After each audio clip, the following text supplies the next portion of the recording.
नमस्कार, मेरा नाम है डॉक्टर पुरु धवन और आज इस वीडियो में हम बात करने वाले हैं उन पेशेंट्स के बारे में जिनको डॉक्टर्स ने डायलिसिस के लिए बोल दिया है कि आपको तो डायलिसिस करवाना ही पड़ेगा। बॉडी में इतनी वीकनेस है, थकावट इतनी ज़्यादा हो रही है कि चलना, उठना, बैठना सब कुछ मुश्किल हो रहा है। तो जब ऐसे पेशेंट हमारे पास आते हैं तो वो बहुत सारी होप लेकर आते हैं कि डॉक्टर साहब आप बस कुछ चमत्कार कर दो, 1 महीने में हमें इतना आराम मिल जाए। बट ये चमत्कार है ना, ये किसी भी मेडिकल में हो नहीं पाता। तो किस तरह से रिजल्ट्स मिलते हैं मैं आपको कुछ वो दिखाना चाहता हूँ। पहले आप उसको देख लिए फिर हम इसको डिस्कस करेंगे। नमस्कार। नमस्ते। आपका नाम क्या है? निशा, आप कहाँ से आए हैं? राजस्थान, नागौर। राजस्थान से। ठीक है। आपको क्या प्रॉब्लम थी जब आपने श्रेयास को कांटेक्ट किया? Kidney problem. Kidney problem. आपको कब पता चला था? डॉक्टर्स ने आपको कब बताया था कि आप किडनी की प्रॉब्लम से सफर कर रहे हैं? कम से कम 8 साल हो गए। 8 साल हो गए हैं। जब आपने हमें ज्वाइन किया, हमसे जुड़े, उस समय आपको शारीरिक तौर पे क्या क्या समस्याएं हो रही थी? पूरे शरीर में दिक्कत रहती थी, बैठ नहीं सकती थी, उठ नहीं सकती थी, पूरे शरीर में दर्द रहता था, सांस फूलती थी, चलना बिलना तो फिर बंद हो गया था। ठीक है। उस समय अंग्रेजी डॉक्टर से अगर आप मिले थे और कहीं से किसी भी अस्पताल से आप इलाज ले रहे थे, वहां पे डॉक्टर्स आपको क्या बोलते थे? उन्होंने तो पिस्टोला लगाने के लिए बोल दिया था, डायलिसिस के लिए बोल दिया था। डायलिसिस करवाने के लिए बोल रहे थे। अभी हमें इलाज लेते हुए लगभग 1 महीना हो गया है। जी अभी मैम। हम कैसा महसूस कर रहे हैं? अभी में बहुत फर्क है। अभी उठना बैठना खुद से कर सकती हूँ, सांस में फूलने में भी उसमें भी आराम है, और पूरे शरीर में दर्द रहता है वो भी आराम है। तो अभी आप अपना बेसिक काम घर का खुद से कर पा रहे हैं? हाँ, हल्का फुल्का घर में काम भी करती हूँ। हम्म। क्रिएटिन लेवल में कम है। पेशाब खुल के हो रही है? हाँ। सांस तो नहीं फूल रहा? नहीं मैम। हमारी जो रिपोर्ट है, क्रिएटिनाइन की जो रिपोर्ट है, यूरिया की जो रिपोर्ट है, उसमें हमें पहले से फर्क नजर आ रहा है? जी मैम। ठीक है। तो बेसिकली हम 1 महीने में पहले से काफी बेहतर महसूस कर रहे हैं। हाँ जी मैम। ठीक, रिपोर्टें बहुत अच्छी आई है। Thank you. हमारे जो पेशेंट हैं निशा, जो कि राजस्थान से हैं, ये हमारे साथ जुड़े 1 महीना पहले। ये जो पेशेंट है, इनका जो केस है वो सीकेडी का केस है।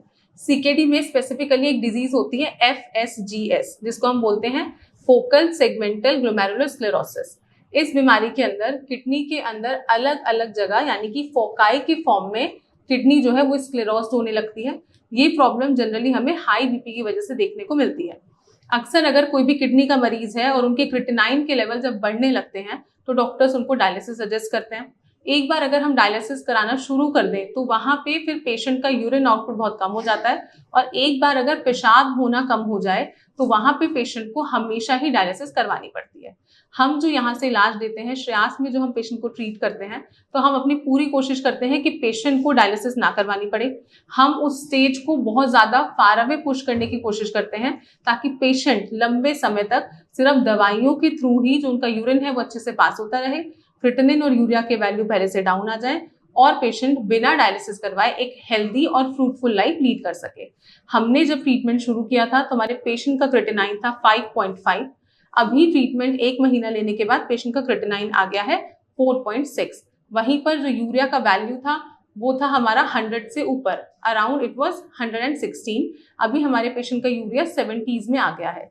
जैसा कि आपने देखा, निशा जी पहले बिल्कुल भी घर का काम ठीक से नहीं कर पा रही थी, उनको एनर्जी लेवल अच्छे से मेंटेन नहीं था, जनरलाइज वीकनेस थी, फटीग था, इसी के साथ साथ उनको डिस्निया यानी कि ब्रेथलेसनेस भी बना हुआ था, सीढ़ियां चढ़ने उतरने में, सांस लेने में दिक्कत होती थी। वहीं पर अभी 1 महीने में उनके एनर्जी लेवल्स पहले से बेहतर हैं।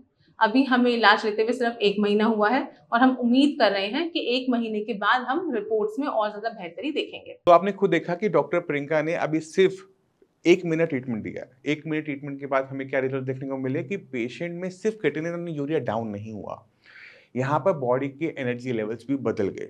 अभी क्यों बदले, कैसे बदले, अब उसको हमें समझने की ज़रूरत है। इस केस के अंदर जो किडनी खराब हुई थी वो किस वजह से हुई थी, ये तो आप जान गए होंगे, वो है हाई ब्लड प्रेशर। अगर ये हाई ब्लड प्रेशर हाई बना रहता इस महीने में जब इलाज चला था तो क्या होता, ये रिजल्ट और खराब होता। तो पहला चीज क्या किया गया श्रेयास में, बीपी को कंट्रोल किया गया कि बीपी किसी भी तरीके से ना कंट्रोल में आ जाए।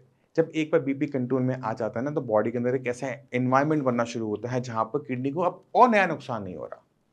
अब बॉडी के पास वो सर्कमस्टांसेस बन जाते हैं, वो एनवायरनमेंट बन जाता है जहाँ पे बॉडी अपने आप को हील करना स्टार्ट कर सके। मेडिसिन की पुश से जो किडनी को हमने जो सपोर्ट करना होता है हम वो सपोर्ट करते हैं और हमें रिजल्ट्स कुछ जैसे आपको रिपोर्ट में लिखा है वैसे देखने को मिल जाते हैं। पॉइंट ये है कि पेशेंट को अपनी बीमारी को समझना चाहिए कि उसकी किडनी क्यों खराब हुई, किस वजह से खराब हुई। अब जब खराब हो ही गई है, रिपोर्ट में दिख रहा है रिपोर्ट खराब हो गई है, तो अब हम जो ट्रीटमेंट कर रहे हैं तो क्या वो मेरी उस जड़ को यानी आपकी बीपी को, शुगर को कंट्रोल कर पा रहा है या नहीं कर पा रहा। अगर आपका कोई भी ट्रीटमेंट बीपी, शुगर को कंट्रोल करने में फेल हो रहा है, आपके क्रिएटिनिन लेवल बढ़ेंगे ही बढ़ेंगे और जैसे ही आप बीमारी के जड़ पे जाके काम करना शुरू करते हो, बॉडी में जो आप खाना डाल रहे हो, वो अच्छा करना शुरू करते हो, मेडिसिन का थोड़ा-सा सपोर्ट लेते हो, तो आपको कुछ इस तरह से रिजल्ट्स मिल जाते हैं। ये सब जो हुआ सिर्फ़ 1 मंथ में हुआ है, तो हम 1-1 महीने के अंदर ये रिपोर्टों के अंदर बदलाव लेकर आ सकते हैं। ज़रूरी ये होता है कि अपनी बॉडी पे काम करना। मैं उम्मीद करता हूँ इस वीडियो में आप सीख गए होंगे कि किस तरह से हम अपने क्रिएटिनिन लेवल, यूरिया लेवल को बेटर कर सकते हैं, बॉडी में एनर्जी लेवल्स को अप कर सकते हैं। फिर भी माइंड में कोई भी डाउट है, कुछ भी पूछना चाहते हो, मोस्ट वेलकम है। आप हमारे डॉक्टर की टीम से आके मिल सकते हैं। इसी के साथ चलने की आज्ञा चाहूँगा। मिलते हैं अगली वीडियो में, तब तक के लिए नमस्कार।